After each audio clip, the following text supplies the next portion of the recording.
I'm selling merch by Amazon products. What's different about running ads there versus private label products? There's not necessarily a difference when it comes down to the structure, how you would build them up.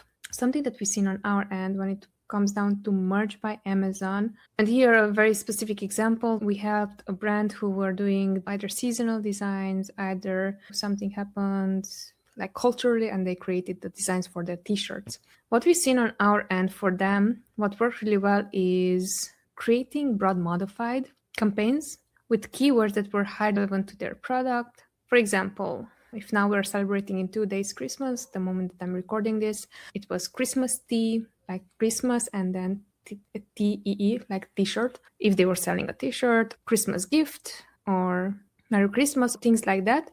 And those were added in broad modified match. Before the keyword itself, you would add a plus sign. That is something we've seen successfully work for merch by Amazon products that is usually not working as well for products where you have very high search volume keywords that are longer tail. Let me know if that helped, but that's something that worked in our case. Again, strategy is going to be the same. You're going to still use the same ad types, sponsor products mainly, and you can use also sponsor brands and so on. But when it comes down to the ad setup itself, that is the only thing that was different from whatever we are doing for private label brands where we have longer tail keywords.